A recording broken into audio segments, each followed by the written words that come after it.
Hello everybody, my name is Prowl, and today I'm going to bring you the ultimate guide to villager trading. We're going to go over everything from discounts to locking in trades to what trades are good from every single profession. So stick around, we got a lot of awesome stuff to go over. So really the first thing you're going to want is a trading hall, which I just did an Iron Farm plus trading hall combo in the last episode. So you might want to check that out. And I also have an episode specifically on trading halls a little bit earlier in the season.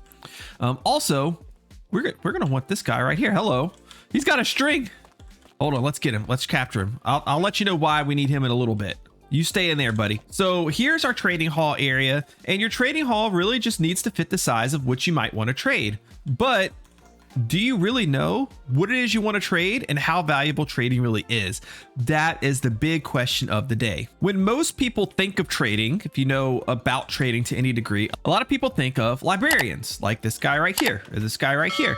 And then you can go in and get whatever books you might want to enchant your gear, because usually enchanting gear is like one of the biggest like end game moves, right? You want to get to the end game, you want to get your gear enchanted so you can do everything faster and more efficiently. But there's a lot more to trading than just librarians, although we will go over these guys in just a little bit. There's a lot of value to practically every single type of trading villager in the game in some way, shape, or form, and it really just depends on what it is that you're trying to do in your game. Some of them offer different blocks that may be beneficial to you in a base that you're building, or some of them will offer items that'll be very useful, like ender pearls, for example. Some of them will offer you food sources like steak or golden carrots. So there's a ton of really good things that you can get from villagers, and trading with them doesn't have to be something that's very difficult. I'm going to show you the first step that you need to take before you actually start trading with villagers, because this step is going to make trading with them a whole lot more efficient. Now, the most important thing for you to know with villager trading is how to get villagers discounts. There's two primary ways to do this. Mostly they involve curing a villager, which you're going to actually show that process here in a little bit. But if you cure a zombie villager into a villager, all villagers within a 16 by 16 cube around that villager will get a discount. And the more times you cure a zombie villager, the more of a discount your villagers get, up to a certain extent. These guys right here, they actually have that maximum discount. As you can see, this guy right here, instead of 34 emeralds plus a book to get fortune 3, it's 1 emerald plus a book to get fortune 3. But there is a cap to it. Like more expensive emerald trades for books, they're not quite getting all the way upgraded or downgraded in price. Also paper, and there will be a few other examples of this and a lot of examples with a lot of other professions. Also, this trick works in Bedrock Edition if you set up by a zombie spawner. Whenever a zombie villager spawns in, it gives that same type of discount to all villagers in the area, which helped me set up this like early game trading hall to where I didn't have to do a lot of like zombifying and curing and things like that just to get the discounts. But we need to show you guys what that process looks like. And you're going to need a couple of things to actually do it. You're going to need, oh, hello, cat. I have a black cat. I own a black cat, and her name's Misty. I feel like can we befriend this fish? Can we befriend this cat? Hold on. We need to befriend a cat. Raw cod. Yeah, kitty, kitty, kitty, kitty. Yeah, kitty, kitty. I got a treat for you. Eat the fish. You're going to eat this fish. Eat it. Stop running away from me. Hey, he likes me. Hey. Good kitty. I don't have a name tag right now. I'll name you later, I promise. So the zombification process. First of all, this trick's only going to work in a hard difficulty. So you have to either be already playing on hard difficulty or remember to switch to hard difficulty whenever you're going to do this trick. You're going to need a couple of things. You're going to need a potion of weakness, and you're going to need golden apples. I thought I had some golden apples. Hello. Well, I have regular apples, so for now this will have to do the trick. Now, doing this with a large trading hall is not going to be easy, because to make a golden apple, it takes 8 gold ingots with 1 apple. Very expensive to make golden apples. So you're probably on a larger scale going to need to have a gold farm to be able to do this, which we will be making one of those in the near future. But we have those, and I did an episode earlier on which showed you how to make a potion of weakness, and even more importantly, I think I have it right here, I show you that you can put that potion of weakness into a cauldron and dip arrows into it and get arrows of weakness. This will make your potion of weakness last a lot longer, to where you can zombify a lot more villagers. Also, because we don't want to kill our villagers, we're going to bring a weaker bow with us, and I'm going to show you this process right now. First, we need to get our zombie friend over to our villagers. Okay, that should do the trick. Let's give him a little push. Now, again, remember, you need to be on hard difficulty for this to work. But what happens is he's going to sit there and beat on our villagers, and instead of them dying, they just get converted to zombie villagers. Here's one, and there's two. And in here, we're going to turn that off, so that way, once he's done knocking this guy out, we can do this. Let's get our bow out. Let's get our golden apples out. And we're going to shoot each of these guys with an arrow of weakness. Like this, like this. So a little love tap to them. They get these little circly things for a little while. And then what we can do before those circlies run out, pretty much right away, feed each of them a golden apple. Now these guys, they're about to switch back over. And when they do, this zombie, he's going to kill them again, or convert them again. And we need to do this on average about 4 times to every villager for them to get maximum discounts, because they only discount a certain amount of the way each time, right? Like this guy, for example, he's actually getting discounts because we're curing them, but he does 15 beetroot discounted to 13 beetroot for 1 emerald. So it would take, you know, again, maybe about 4 of these conversions to get that 15 down to 1. Now, we're not going to do this to all of our villagers right now because I don't have the means to do so. But now, you know, in terms of giving discounts, this is what you need to do. Because if you have any type of farm, there they go, being able to trade 10 carrots, you saw it there for a brief second, 10 carrots for an emerald is a lot better than 22. Even better, trading 1 carrot per 1 emerald is a whole lot better. It means you don't have to gather as much materials to get a whole lot of emeralds, and emeralds are important because they're our currency with these guys. Let's actually move on to talking about the villager trades, because there's a few ways that you can kind of game the system and get yourself in this infinite loop of being able to get discounts for the things that you buy, and then turn those things around into even more emeralds. Let me show you. Now, I'm going to show you what's called an infinite trade loop. Basically, you could take a limited amount of emeralds and turn it into a lot of emeralds. So we have 3 emeralds here. I'm going to come over to this librarian, and I'm going to buy 12 glass for those 3 emeralds. And then I'm going to take that 12 glass, I'm going to turn it into 32 glass panes. Now I'm going to come in here and take a look at this cartographer here. He wants glass panes. We just spent 3 emeralds to get 32 of them. Even right now, if I traded, I would get 3 emeralds back from this guy. Actually, I'd get 4 emeralds for the 3 emeralds I spent. So we've already made it to where we can profit. But imagine if we can get this number lower. Okay, couple of zombifications later, this guy's all ready. So when we take a look at him, we can't get to that trade yet, right? So we do have to level them up, and you just level villagers up very easily by trading with them. So we are going to trade just 12 paper for 12 emeralds, and that leveled them up to level 2. So we have 12 emeralds here, but you know what? Let's throw those out. We don't need those 12 emeralds, right? Because we'd spent 3 emeralds earlier to get 12 pieces of glass. We took those 12 pieces of glass and turned them into 32 panes. Now we can take those 32 panes and turn those into 16 emeralds. Now, unfortunately, there is a cap. You can trade with the villager too much and their trades get locked, but after a period of time goes by, this trade will unlock and we would be able to trade the other 16 panes of glass to get 16 more emeralds. So basically, we just took 3 emeralds and magically turned them into 32. Now, you can do this with a couple of different things. The other notable one that I could think of off the top of my head is you can buy bookshelves from librarians, and then you can turn those bookshelves into books and then trade those books back into the librarian for a profit too. That one gives you a 1 to 3 trade, whereas this one was 1 to 32. So obviously this one's a bit more profitable, but as you can see, we've gone from 3 emeralds to 28 emeralds in our inventory in a very short period of time. There are other very good worthwhile trades as well though. For example, I'm at an iron farm right now. Now, really for this part, there's no right or wrong answer, but something like an iron farm is a great way to get yourself a whole lot of emeralds. Basically, you can use the trick of discounting trades to take something that you easily have a farm for, like iron or different crops or something of that nature, right? And come over to a guy like this, which I've discounted down.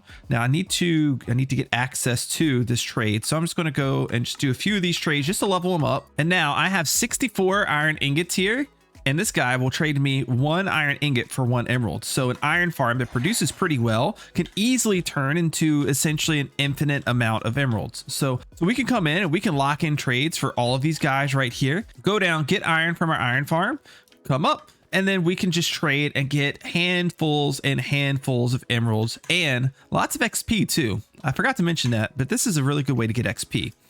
But now that we've kind of gone through some of those, let's actually go through some of the major or better trades for a lot of the different professions, or all of the different professions.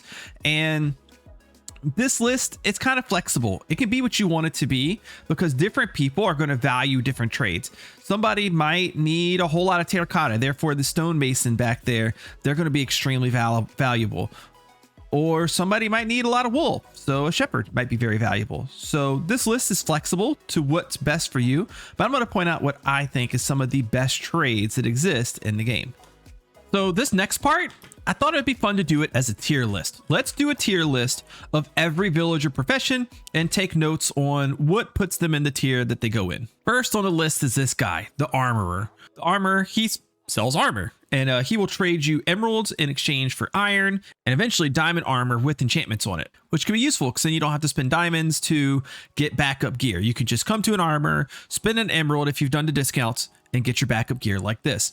Also has that 1 iron for emerald trade with the discount too. So paired with an iron farm is a really useful villager profession to have around. Now the way our tier chart is organized here, we got F tier, D, C, B, A, and S tier at the very top. So armor, we're going to put right in here in the B tier. Next on the list is the butcher, whose profession block is the smoker.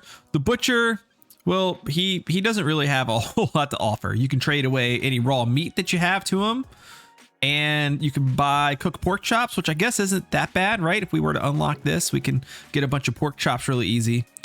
But outside of that, this guy, he doesn't really have a whole lot of use. And because of that, the butcher, he's going into the F tier. Next on our list is this guy, the cartographer. He uses a cartography table, which can also be used to make maps and such, which is a very nice, useful profession block, especially if you like to travel, explore. And he actually can trade a lot of pretty good things as well. We did one earlier where we bought glass from a librarian and then changed it into glass panes and then traded those at a 1 glass pane to 1 emerald like discount. And it creates a nice infinite loop of being able to get a whole lot of emeralds. They have a couple of other like nice things as well. You have an ocean explorer map here. You can find a woodland mansion via the woodland explorer map there. And there is a globe banner pattern here. You can get banners and item frames them as well. So I would say nothing that is extremely useful other than the fact that you can turn that the glass panes into emeralds, which is very, very nice. So limited use, although the one trade is really nice. I think we're gonna put the cartographer, I think we're gonna put him in the C tier here. I think that's a good place for him to go. He's not totally worthless. He has like 1 or 2 good trades in specific situations, but there's a lot of ways around not really needing the trades from the cartographer, and you could easily go through your whole game without getting a cartographer and not really even be bothered by it. So kind of irrelevant. It's going to go into C tier. And next up, we have the cleric, who I do have a brewing stand here in front of. That is the cleric's profession block. And the cleric, he's going to offer some trades for some things that are a little bit harder to get in numerous different ways. The cleric, first of all, if you have any kind of a farm, like a lot of farms are going to provide rotten flesh. So if you have extra rotten flesh, you could trade it away. Although it's very annoying to have to trade without the discount, having to carry a lot of stacks of rotten flesh in your inventory just to get a decent emerald return is a little bit annoying. But he does have some good trades to offer, such as emeralds for redstone dust. Redstone dust you have to normally mine for, or if you have a witch farm, you can get it that way too. So being able to get it through the cleric is actually a very nice, like in a pinch, I need some redstone dust type of a trade. You can also get lapis from him. If you have gold from a gold farm, you can trade the gold to him. So that's not a bad trade as well. And he has some other trades I don't have listed here right now. Let me see if I can unlock at least one more. You can see we got a ender pearl trade. There's other decent ways to get those as well, such as piglin bartering. So not super big, but it's kind of a nice thing to have. This right here is going to be changed soon. Right now they offer glowstone dust, which is not very good, but soon that will instead be a glowstone block, which actually has a lot of value to not have to go and get a lot of that from the nether. So a big boost there. And the one I'm missing down here that we cannot see, that's going to be a trade for XP for bottles of enchanting. And bottles of enchanting, they weren't really very relevant before, and with the introduction of skulk blocks coming sometime this summer, they're really going to be irrelevant. So not really a big deal on that front. So the cleric, again, like a lot of things that are really easy to get like elsewhere, even the redstone dust trade, it's not like you get a lot of it. It's not like you're getting redstone blocks out of it. But the fact that we are going to be able to get glowstone blocks from them and not have to travel to the nether once the next update comes out, that's a big win. So I think we're going to also put them in this middle tier. We're going to put them in the C tier. Next on our list is the farmer. The farmer uses the composter as his profession block of choice, which has a lot of uses when it comes to creating bone meal. It's very nice. And the farmer, we can come up to this guy. We can trade him all sorts of different crops for emeralds. Now, what makes the farmer really nice is crop farms, they're usually pretty productive, right? So if you make a potato farm, a carrot farm, a melon or pumpkin farm, or even a wheat or a beetroot farm, you can actually get a whole lot of crops in a fully AFK manner. So you don't really even need to rely on discounts to get the trades that a farmer has. Although, of course, the discounts do make it a lot more efficient, right? You can trade him to get different types of food, even early on, which is kind of nice. But really, the nice trade is going to come later on. And we're going to see if this farmer has it or not. Well, he has cookies too, which is obviously a big bonus. Oh, there we go, right there. That's what we're looking for. We're looking for the golden carrots. So let's go ahead and let's unlock this last one right here. That's the master trade right there. The best food in the game, golden carrots, can be achieved or gotten from the farmer. And because of these things, I was going to put the farmer in the A tier. I don't know. I feel like the farmer, I feel like he has to go to S tier. I feel like he needs to go to S tier just because you can get so many good things from him, especially the fact that you can get those golden carrots, which are such an awesome food source. And he's such an easy villager to trade with. Even if you don't have automatic farms, you just have manual farms. It's easy enough to just set up a big field of crops and then take them in to trade with the farmer and get your first emeralds in the game. So I think for that, he's going to go ahead. He's going to jump up to the S tier. Now it's time for this guy, the fisherman. The fisherman, he has a couple of kind of nice trades. You can trade string to get emeralds, which is fairly easy to get early game, although maybe not this much of it. But if you have a farm, like a spider farm or something like that, it's really easy to get a lot of string in that manner. But the really easy one is the fish trades. You could trade them either cod or salmon to get emeralds. And fish farms, they're pretty easy to build. You can build them in the early game without a lot of effort. You get a big return on them, and you can very easily, without having to worry about maximizing the discount on a fisherman, have a few of these guys sitting around and easily trade for a whole lot of emeralds. So the fisherman, he's going to sit solidly in that C tier category because he doesn't really have a whole lot to offer. Really, I would say almost nothing to offer. But the fact that the fish trades are so easy, and if you have a lot of string from a spider farm or a general mob farm, you do have that easy access to emeralds that way. So the fisherman, he'll at least make his way into the C tier. Next up is this guy, the Fletcher. The Fletcher has a number of really nice trades. First of all, he's a nice villager to trade with in the early game because you could trade sticks for emeralds. You turn one log into 4 planks and then 4 planks into 16 sticks. So every 2 logs will basically get you an emerald, which is not a bad trade in that early game situation. On top of that, of course, if you go through and you discount this guy all the way down, to be able to trade 1 stick per emerald is kind of crazy. It's kind of ridiculous. I wanted to unlock some of his further trades, and I need some gravel to do that apparently. For this guy, first of all, if you need to get a lot of flint really easily, this is a decent way to do it. You could trade gravel that you already have for the flint, and you're getting 10 flint every single time. So that's not bad if you need it for any reason. For me, I play fire tick off, and I like to use flint for my portal tick and gold farms. This guy right here, though, as we go through, level him up. Well, first of all, we can trade that flint back, which is not a bad trade if we were to discount that all the way down. But as we go through and level him up, we can continue to trade different things. Actually, I'm not going to use him as an example. Let me move over to this guy because we can also easily get a whole lot of arrows from these guys as well. I just got 3 stacks from that mass amount of trading right there. I guess we're going to go through and trade our flint away that we just got. And let me buy a couple of bows. And although I didn't unlock it on this guy, on a lot of these guys, you can also trade to get tipped arrows from them. Tipped arrows are a really awesome trade because while you can craft them, if you have a brewing stand and you have the ingredients to make the different types of potions. I have a crossbow in my hand for some reason. Tipped arrows give the effect of that particular potion to whatever you shoot them at. So they're really valuable, especially for fighting boss mobs or in PvP type battles. And just generally are really fun to use. So the Fletcher, he's one of my favorites, really, personally. Now, due to that early game stick trade, due to the fact that you can get tipped arrows easily from them, and some of the other trades that exist there as well, some I didn't even go over, like the fact that you can trade string with them, we're going to go ahead and we're going to plop the Fletcher up here in the B tier. Next up is the Leather Worker. And this guy, he's extremely boring. He trades you leather armors, and you could trade him like leather that you find for emeralds, and you can get leather armor from him.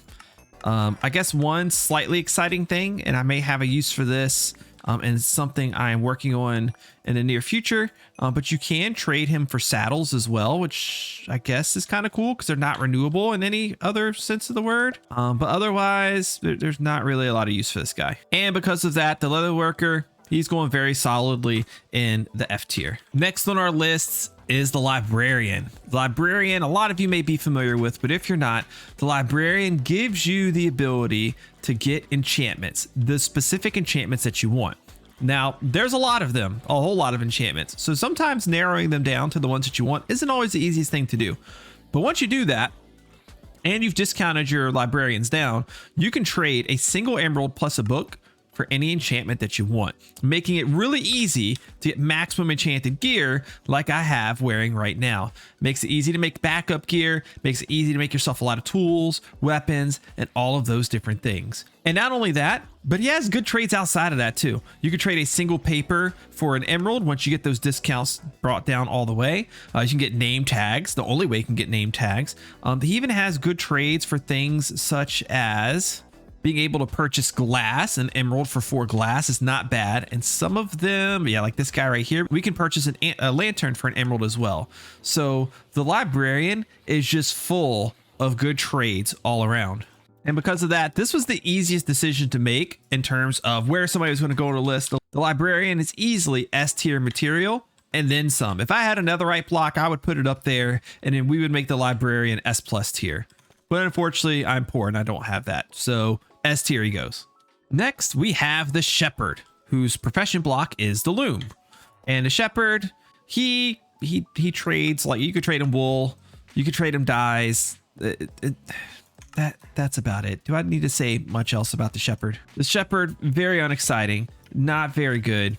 Easily is going to go down here into the F tier. Next on our list, though, is somebody who is not completely worthless. The Stonemason. Stonemason uses the stone cutter as his profession block, which also has a lot of uses on its own. Awesome profession block. Glad we have it. But the Stonemason, you can purchase bricks from him, so you don't have to find clay to make bricks. You can trade away any extra stone you have. For those of you that like to mine out big areas, go branch mining, and that sort of thing very frequently, you're going to have a ton of extra stone, which you can trade away. Especially easy to do if you discount this guy to where it only costs 1 stone to get 1 emerald. You do the same thing with diorite and granite and things like that. Also, super easy way to get dripstone blocks. Dripstone blocks, they are farmable. They take a while though, and they can be pretty useful in certain building situations. So super easy way to get yourself some of those. Also, you could trade with them to get terracottas and quartz. So there's a lot of different kinds of terracotta. So getting the kind that you want is not always going to be easy, but Quartz blocks, super valuable because quartz is very hard to get and it's a very nice block to build with. So the fact that you can get a block that A, isn't really like super abundantly easy to get in terracotta, but even more so, a block that's actually kind of hard to get in quartz is a huge win for the stonemason. And because of the quartz especially, stonemason is going to be up here in the A tier. Next up is the toolsmith, who, a lot like the armorer, does have its uses as well. You can get trade iron with them to get emeralds, and you can unlock a lot of different tools as well. Now, tools are sometimes things that you like to have a lot of. You may want to have a whole lot of pickaxes or a whole lot of shovels. So being able to come to one of these guys and get yourself a lot of diamond pickaxes, a lot of diamond shovels, especially if they have good enchantments on them, is going to be pretty valuable to you to have. They do overlap a lot with the weaponsmith in that category, or with the armorer in terms of the iron trade. So with that overlap, they do lose a little bit of value on their own. So we're going to go ahead and we're going to throw them up here with the armor, and we're going to put them in the B tier. And then last but not least, we have this guy right here, the weaponsmith, whose profession block of choice is the grindstone, which I just recalled I haven't called out consistently what profession block each one belongs to, but at least you've been able to see them. But the weaponsmith, again, same as the armor and the toolsmith, you can do that trade for an iron ingot for emeralds if you have it discounted. Otherwise, it's 4 iron ingots per emerald. And otherwise, you could get an axe with like bane of arthropods or sharpness and that sort of thing on it, or you can get a sword. So not really a whole lot of utility here. At least with the armor, there's a lot of different types of armor you need. At least with the toolsmith, you kind of need a lot of tools, but you really only need one sword. So weaponsmith, you're going to be all alone here in the D tier. Now, before we finish up, I have a room here that's not decorated, and I have a plan for decorating it. And I kind of want to do it in a live stream. So I think I'm going to decorate this place up, make it look nice, probably stream some of it if you'd like to go and check out that live stream. So let's get a little transformation going. Now, when I said I was going to do some interior decorating, I wasn't exactly thinking, yeah, I'm going to spend the next, like, I don't know, 12, 16 hours decorating the inside of this room. But that's kind of what I've done. I've not even done yet. So here we go. Here it is. It turned out to look so good, and we still haven't even texturized it, detailed it. Oh my gosh, yeah, you guys weren't supposed to see I threw cookies on the ground. So I know somebody's gonna yell at me in the comments for throwing cookies on the ground. Also, say hello to Mobby McMobface. This came from my stream. But yes, we do have a really cool like setup in here now. I think it looks really awesome. I love the color palette that I used here. I love the way that I've kind of cordoned off and sectioned off a lot of things. The roof here has some type of like, not roof, but ceiling has like a texture to it, which is cool. I even did the upstairs section as well, which has that same like pattern to it, but I've used different blocks for it and kind of switched things around a little bit. And I even decorated inside of the iron golem spawning chamber itself too. So everything not only looks really good with just like normally, but I made sure that it would look good with RTX on as well. And here it is. It can sometimes be a little tricky getting lighting to work properly and look good in RTX. It likes to trend to be a little dark, especially if you do things like this where you cover the trapdoors, because even just having that trapdoor open versus closed offers more or less light depending on which way you have it. So we can get rid of this. I had to put some in the floors. We have lights inside of the farm as well, which is just a byproduct of what we did down below. Also, lava throws quite a lot of light. So we got some light from the lava. If we go down here, we have a lot more of a clean looking light. This is more of like the main trading area / storage. So we went with more of the white lighting in here versus lighting up there that has a little bit more of an orangish glow to it, because we were going to get that glow anyways just because of the lava. So we just kind of went along with that. But again, everything's lit up very well. We don't have any dark spots where mobs can spawn, and we don't have any dark spots where just visually it doesn't look good. So everything's worked out really, really good. I love the way it looks. Everything from the reflection in the tiles here, the reflection in, like you can see it here at the andesite as you walk around, and the iron blocks up here as well. It just looks so cool. It makes me really happy to just come in here. And as far as today's episode, that's going to be it. I'm going to sit here and chill out with Mobby McMobface, and we're going to start planning out what we're doing next. I appreciate y'all watching today's episode and hanging out. If you like the way that the farm decoration worked out, if you like the tier list, if you like what we got going on in the world, go ahead and click that like button on the video. Drop me a comment down below to let me know. And also, if you haven't already, subscribe to the channel so you never miss a video. Thank you so much. I appreciate it. And you have a good one. Bye.